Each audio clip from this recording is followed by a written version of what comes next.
जय श्री कृष्णा दोस्तों, स्वागत है आपका मेरे चैनल पर।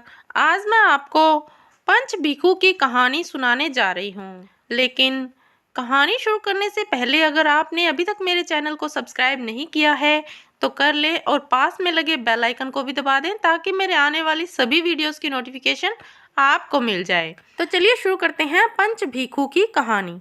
किसी गांव में एक साहूकार था और उसका बेटा व बहू भी थे। बहू कार्तिक माह में रोज सवेरे उठकर गंगा स्नान के लिए जाती थी। सुबह जल्दी जाते समय वह किसी भी प्राय पुरुष का मुंह नहीं देखती थी। एक राजा का बेटा भी सुबह सवेरे गंगा स्नान के लिए जाता था। वह हैरान होता था कि मैं इतनी जल्दी उठता हूँ स्नान के लिए, लेकिन कोई है जो मुझसे भी जल्दी उठकर नहा लेता है। कार्तिक माह के 5 दिन बचे थे कि एक दिन साहूकार की बहू तो स्नान करके वापस जा रही थी और उस समय राजा का बेटा स्नान के लिए आ रहा था।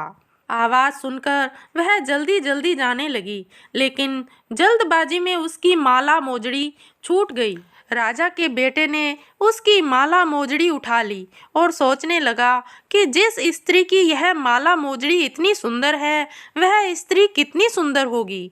उसने पूरे गांव में मुनादी करवा दी कि जिसकी यह माला मोजड़ी है वह 5 रात मेरे पास आएगी। साहूकार के बेटे की बहू ने कहलवा दिया कि मैं 5 रात आऊंगी, लेकिन किसी को साख भरने बैठा देना। राजा के बेटे ने एक तोते को पिंजरे में बंद कर गंगा किनारे पेड़ पर टांग दिया।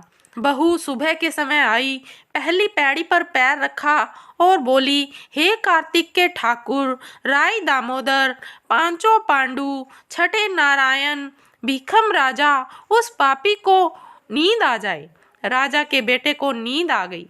बहू नहा धोकर चलने लगी तो तोते से बोली, सुआ सुआ तेरे गल डालूंगी हीरा, मेरी साख भरियो वीरा। सुआ बोला कि कोई वीर भी साख भरता है क्या? फिर वह बोली, सुआ सुआ सुबह तेरे पग घालूंगी नेवर, साख भरियो मेरे देवर। सुआ ने कहा, ठीक है भाभी, मैं तेरी साख रखूंगा। वह तो कहकर चली गई। राजा का बेटा हड़बड़ाकर उठा और सुआ से पूछा, सुआ सुआ वह आई थी, कैसी थी? सुआ बोला, आभा की सी बिजली, होली की सी झल, केला की सी कामिनी, गुलाब सा रंग। अगले दिन राजा के बेटे ने सोचा कि आज मैं अपनी अंगुली में चीरा लगाऊंगा, इससे मुझे नींद नहीं आएगी। अगले दिन राजकुमार उंगली चीर कर लेट गया। वह आई और भगवान से उसी तरह प्रार्थना करने लगी और राजकुमार को फिर नींद आ गई। वह स्नान करके फिर से वापस चली गई। सुबह राजकुमार ने तोते से फिर पूछा तो फिर उसने वही सारी बातें दोहरा दी। अब राजकुमार बोला कि मैं आज रात में आंखों में मिर्ची डालकर बैठूंगा। रात में वह मिर्ची डालकर बैठ गया। बहू फिर आई और प्रार्थना की, जिससे उसे फिर से नींद आ गई। राजकुमार ने तोते से बहू के आने की बात पूछी, उसने फिर बता दी। राजकुमार अब फिर सोचने लगा कि आज मैं बिना बिस्तरे के ही बैठूंगा और रात को बिना बिस्तरे के बैठ गया। जब वह स्नान करने आई तो उसने फिर से भगवान से प्रार्थना की और राजकुमार को नींद आ गई। जब वह नहाकर जाने लगी तो आंख बंद करके चली गई। राजकुमार जब उठा तो वह जा चुकी थी। राजकुमार फिर सोच में पड़ गया और सोचने लगा कि आज मैं अंगीठी जलाकर बैठूंगा, जिससे नींद नहीं आएगी।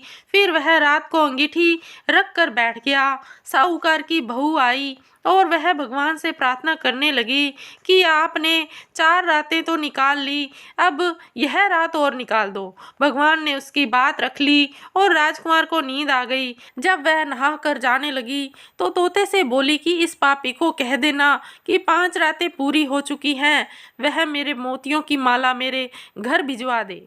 सुबह राजकुमार की आंख खुली तो उसने तोते से पूछा कि क्या वह आई थी? तो तोते ने कहा, हाँ वह आई थी और उसने अपनी माला मंगवाई है।